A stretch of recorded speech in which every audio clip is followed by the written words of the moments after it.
Easy, guys. I put my pants on, just like the rest of you, one leg at a time. Except, once my pants are on, I make gold records. Hey, what's up, vinyl community?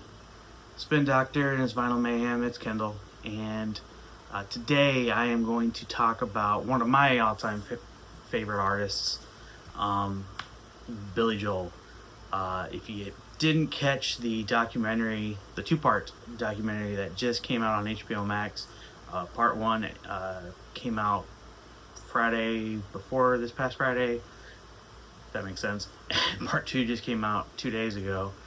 You really should go back and watch it. It's called And So It Goes. And it's definitely a great documentary because it really, it's not like Behind the Music on VH1, an hour. It was about 6 hours long, I think, because each part was about 3 hours long. And so it really got into the meat of his career and his life. And so I thought it was really, really well done. I believe Tom Hanks was the producer, and maybe Colin Hanks even directed. I'm not sure, but they had all of his ex-wives on it, and his current wife, kids, friends, bandmates, just really, really well done. They focused on all of his albums, his early bands, and I learned a lot that, even as a real big fan that I am, that I didn't even know. And so just really impressed with the whole thing. And I really enjoyed it. Like I said, as a really big fan of his, it was a good watch. And it was long, so I'm actually glad that they did cut it into two parts, because I think trying to sit down and watch that, in one sitting would have been hard. But as a big fan, I did want to see it all. So very, very good. But that made me want to make this video. And what it is, I have taken his solo discography, and what I mean by that is I am not counting his early bands, the Hassles or Attila, and I'm not doing his live albums. I'm doing his solo discography. I'm also not counting his classical album, because even though he is the writer of that album, he actually did not play on that album. He had a classical pianist play that album, because he even admits in the, spoiler alert, in the documentary, that even though he wrote it, he can't really play it that well. So I'm taking his 12 solo albums, and I'm doing my ranking of what I think his best albums are. So this is all the world according to me. These aren't rankings that magazines and critics have done. This is Kendall the critic. This is the fan of me doing my rankings of why these are my favorite albums, and the order that I've come up with. So if you don't like it, make your own list. So let's get down to the nitty gritty. So like I said, there's 12 albums. Like I said, these are just his solo albums. So there's 12 albums. And so coming in at number 12, we have 1982's The Nylon Curtain. And I'll go ahead and say, I don't think he's made a bad album. I will go ahead and say that. I think all of his albums are good. I should definitely start with that. But this is just the ranking of where I have them all. And The Nylon Curtain is definitely my least favorite album of his. This one came out in 1982. And it sold, I think, 2 million copies at the time. It had some, it was successful, of course. It was not as successful as his previous albums, which were Grammy nominated, were #1 albums. Actually, this stopped his streak of #1 albums. He had actually had, but this album was the first album that he recorded digitally. He added synthesizers and sound machines to it. but a lot of people credit this album for being an album that he wrote for the people because of songs on it. You know, Allentown is on this album, and you know, there's a lot going on in the world, or in the U.S. especially. You know, with you know, people being laid off, and you know, the songs about you know, steel mills and you know, factories being closed down and people being without work. And then of course, you know, Goodnight Saigon, which is a phenomenal song. He, you know, wasn't in the Vietnam War, but it's a song for the people that came back from Vietnam. His friends actually wanted him to write a song about that. And it's not, while you could say it's a political song, it's not, because it's not about the Vietnam War itself. It's about coming back from the Vietnam War and what they faced. Not the scrutiny of it, but just, you know, how hard it was for them in general. So you could say it's political, but it's not political in the aspect of about the Vietnam War. It's just about, you know, how hard it was for them to adapt. So those were the big highlights from the album, and those are really the only two songs I really could say I liked from the album. So that's why that one ranked so low. I just didn't think it was the greatest album sound-wise either, even though I know sound-wise it was very different from a lot of his other records. Number 11. This one might get me a lot of flack, but Glass Houses. This was a big album for him. It was a number 1 album for him. Grammy nominated. Believe it even won a Grammy for Best Male Vocal for Honesty. Was on this record. Sold 7 million copies. Like I said, it was a number 1 album. This is an original. This is a copy in the shrink with the hype sticker. Very cool. You know, it's definitely a more gritty album. This album was. I'm excited. This is actually his house. You know, he's throwing a rock at the window and all that good stuff. You know, this album had Big Shot. It had You May Be Right. It had Honesty. What else was on this record? I'm going brain dead all of a sudden. Still Rock and Roll to Me. Oh, you know, like I said, it's a good album. But to me, there's only so much this album had to offer. Song-wise, it's like I said, it's good. It's not great. And I know a lot of people really, really like this album, just because you could say he kind of hit more of an edge, because a lot of new wave was coming out, a lot of punk was coming out that was getting really popular, and some of the stuff was really, his sound was going more towards that direction. You know, he wasn't just the piano man anymore. You know, he was kind of hitting on all cylinders at the time too. He was, you know, selling out arenas. He was big time deal. Good album, of course. I mean, like I said, but it's low on my end. Number 10.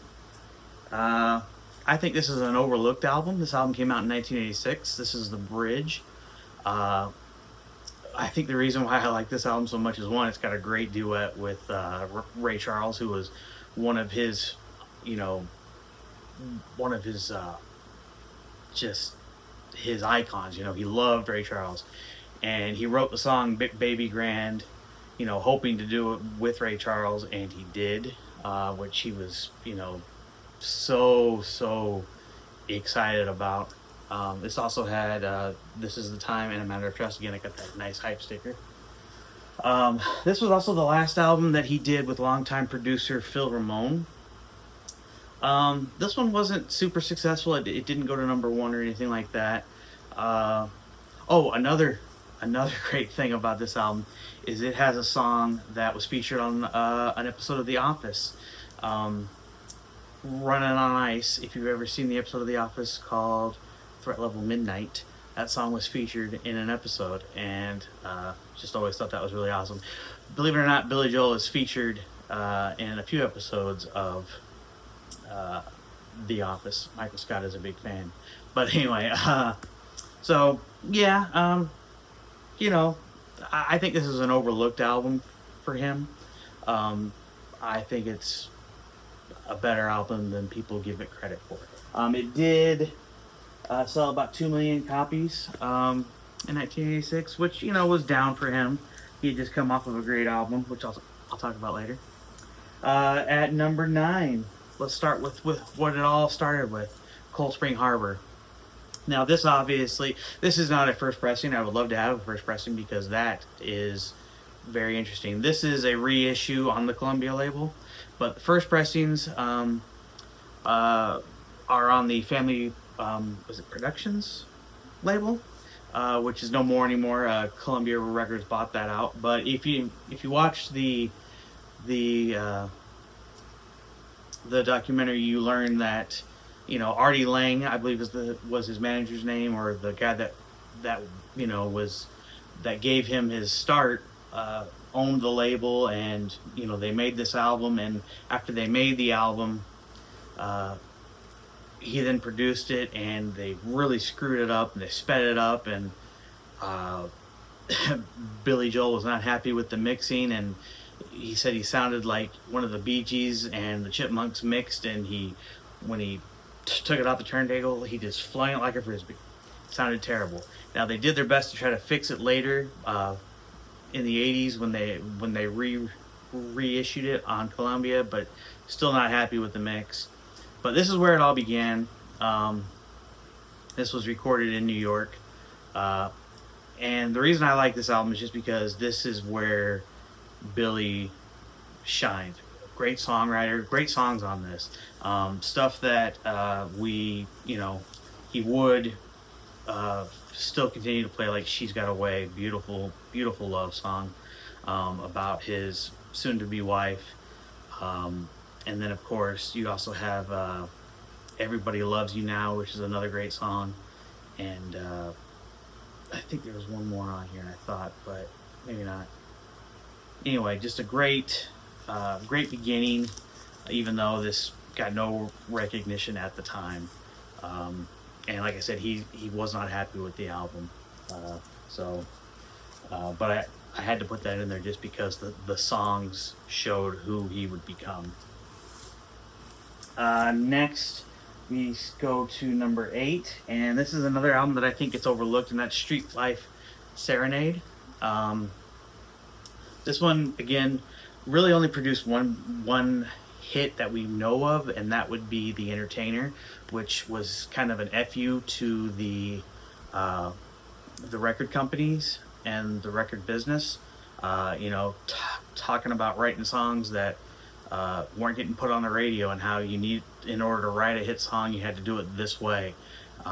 Great song, but there's so many other great songs on this album, like Los Angelinos, The Great Suburban Showdown, Rupert Rag, which is an instrumental, Roberta, just some really good stuff. Street Life Serenader's another good one. Now, he wrote this, so after Columbia signed him, well, he moved to Los Angeles with his girlfriend, so his girlfriend, his soon-to-be wife, was the girlfriend of his bandmate from Attila, his best friend at the time. That's a whole nother story. Again, watch the documentary, and all these love songs that he writes, were about her. She was his muse, and so they're living in Los Angeles, and Los Angelinos was really about living in Los Angeles. And so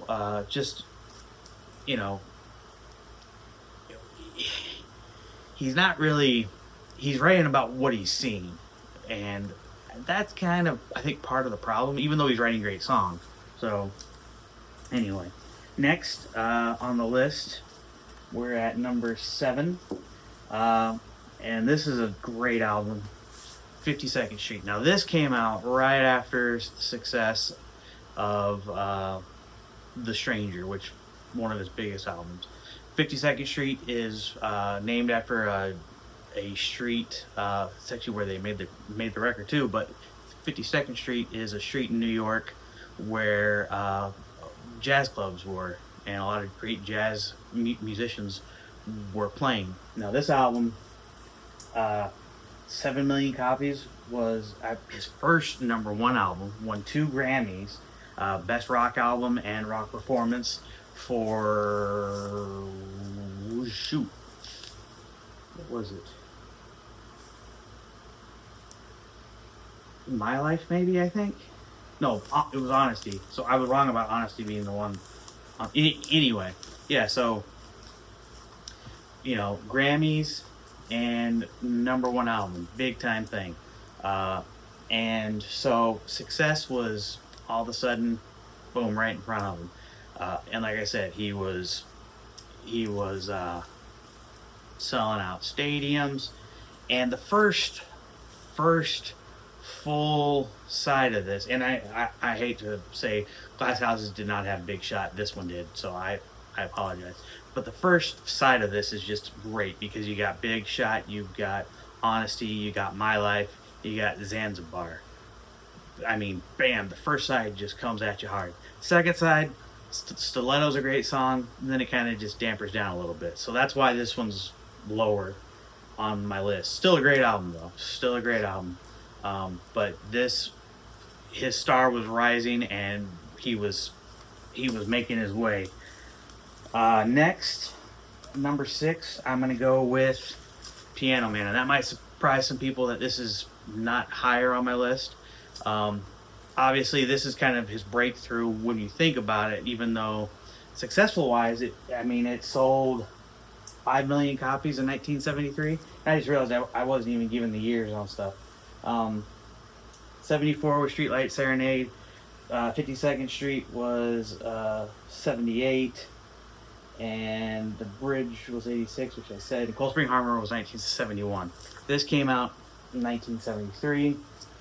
5 million copies. Now, this has some great songs on it. Piano Man is just one of the many. But you've got The Ballad of Billy the Kid, which is not really about Billy the Kid, the gunfighter. It is and it isn't. There's no actual historic facts in that song about him, but it's about him. He's Billy the Kid. So really like that one. But I would say the best song on this, because there's another good song on here too. I'm just going to bring that on what I wanted to say. You're My Home is a great one, but the best song on this album is actually Captain Jack, which got a lot of airplay from a live recording later on. It was a live recording from, I think, a radio thing, or maybe just a live clubs, and just became round the clock. And they ended up moving back to New York, because again, this was recorded in California. And I know I'm kind of going all over the place because these albums aren't in order, but when he was living in California, he got a job as basically a piano player at a club. And the song Piano Man is actually really more of a historical song, because he was writing about what he saw each night at the club.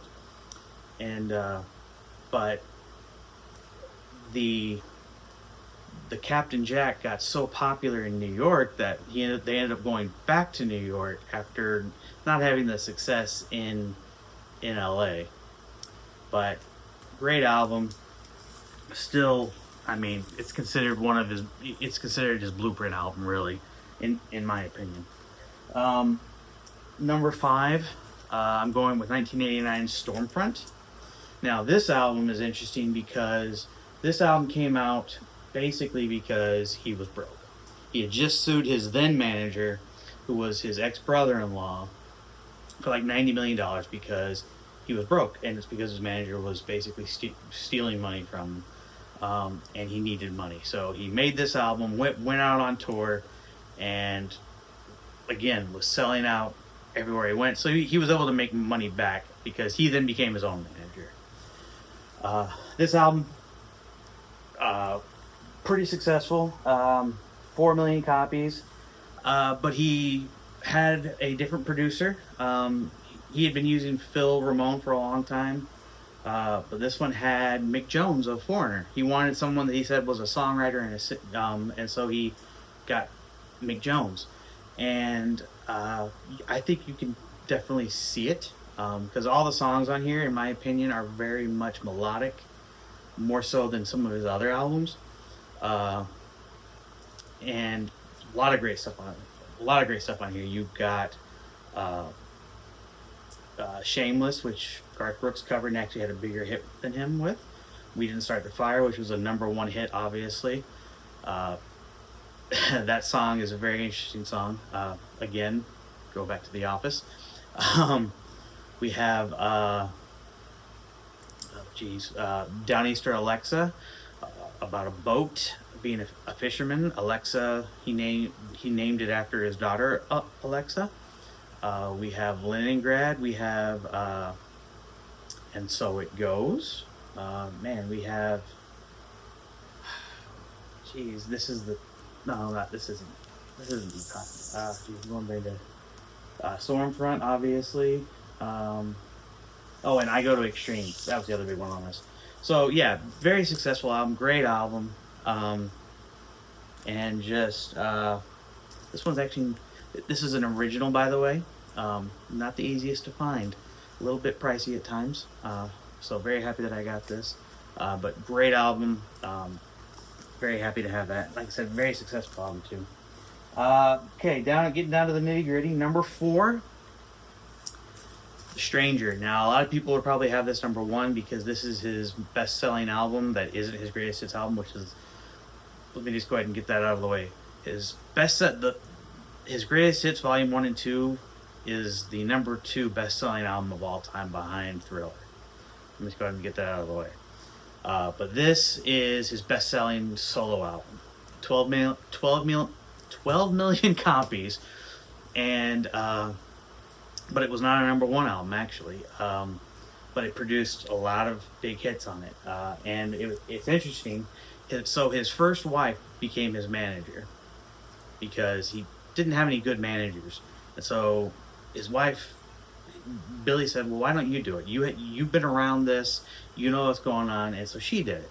And the record company wanted to pick a song, like a different song, to be the first single off this record, and she said, "No, it needs to be Just the Way You Are."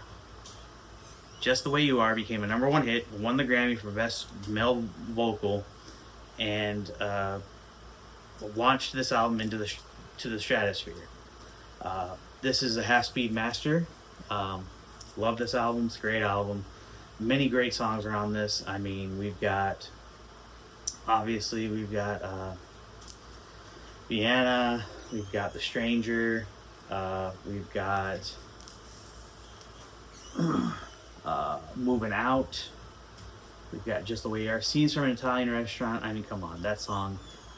That song is basically 3 songs put together. That's actually the way that song was written. It was 3 different song ideas that the producer Phil Ramone, who was the first-time producer that he had, said, "Well, let's just do it as one." And so they put the song together as one. Only the Good Die Young. She's Always a Woman. So just great album. And this is basically why he became so big, because this album did so well. Again, wasn't a #1 album, but sold so well and just put him on the map at the time, because he was not having success. His first 4 albums did not sell well. Didn't have a lot of radio play, didn't have hits, but that one, when Just the Way You Are became a hit song on the radio, it was just boom. From there on, boom, boom, boom, boom. Number 3. Now this one, so the next 3 albums are almost interchangeable. Turnstiles. This is the album before The Stranger. I think this album is amazing front to back. It's so good. It has so many great songs, and none of them were singles. And that just goes to show you that he didn't have a good manager that knew what to do with him. The record company didn't know what to do with him.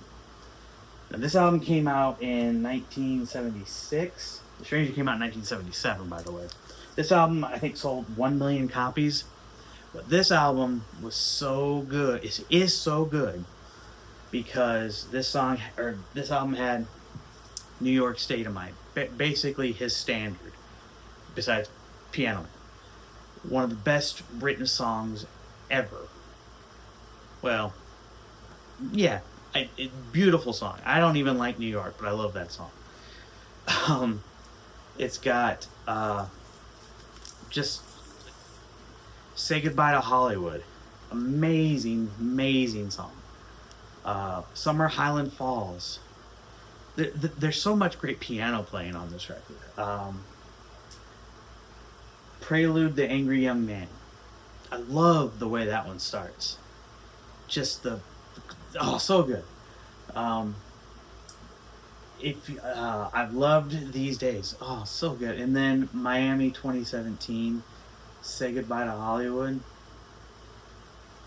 I mean, not Say Goodbye to Hollywood, but yeah, just such a good record. I love listening to this album from front to back, and to think that, like I said, this album should have been so much more successful than it was, because so many of these songs he still, he doesn't tour anymore, but he still played in his set because they were so good. Just a great album. Now, number 2, I made a video about this record here recently, is 1993's The River of Dreams, or River of Dreams. Love this album. A lot of memories with this album. This one, he, first off, the cover was actually painted by his then wife, Christy Brinkley. And yes, that Christy Brinkley, the model whom he married back in 1983, I believe it was. She actually painted this. River of Dreams was kind of an interesting time. He didn't use his actual band. He did it with all studio musicians, which was very difficult for him, but also for his band, obviously. They had been used to playing with him. Sold 5 million copies. Was a number 1 album, I believe. And then, River of Dreams, great song. I still remember hearing that song for the first time, and just so good. No Man's Land's a great one. And then, of course, Lullaby, Goodnight Angel, which he wrote for his daughter, Alexa. I get choked up on that one just because of, one, how beautiful it is. It reminds me of my mom. And then also my little girl, Sarah. I used to, when she was a baby, I would sing that to her when she would go to sleep. It would calm her down when she would be cranky and cry. She would fall asleep. I don't have a terrible voice, but I don't have a great voice, so it's not like I was, belting it out like Billy. But, so, yeah, love this album, and I was so glad when they finally got it released on vinyl, because it was never released on vinyl in the U.S., only in certain countries. So, very happy to pick that up and have it. And that leaves number 1, and I've made a whole video about this album, so I won't go into great detail about it, but An Innocent Man. Came out in 1983. 8 million copies sold, and this album was his tribute to 50s and 60s rock and roll, doo-wop. I mean, to me, this album is perfect. I mean, really, I every song on here is great. There's tributes to, the Drifters, Frankie Valli and the Four Seasons, just that, those type of, James Brown and Chuck Berry type stuff, just great stuff. This produced 7 singles. I can't remember how many number 1 hits. However, it was not number 1 and did not win any Grammys. And the reason being is that it came out the same time as Michael Jackson's Thriller. So that would be why. Or else I think it would have won a bunch of awards. Now this copy right here I just recently picked up, and this is a Japanese pressing. And what's awesome about this is that this is the nicest copy of this record I've ever seen in my life. This is a Master Sound copy, so it's basically like a half-speed master. It's still in the shrink with this hype sticker here. It's got the Obi strip. It's still got the inners here. This thing is super clean. It's basically near mint. This is the nicest. This is my favorite. This is probably my favorite record in my collection right now. Super clean. So happy I found this, and it sounds impeccable. It is absolutely astonishing how good this thing sounds. The clarity that comes out of this, dead quiet, because Japanese vinyl is amazing. Yeah, I was reading reviews on this, and they say that this is one of the best sounding pressings of this, if not the best. They say this and the Half Speed Master are probably the two best, because they say that the MoFis really aren't as great. So, I mean, and MoFis are super expensive, where this was nowhere near as expensive as the MoFi. But anyway, this is my favorite album. So many memories with this record.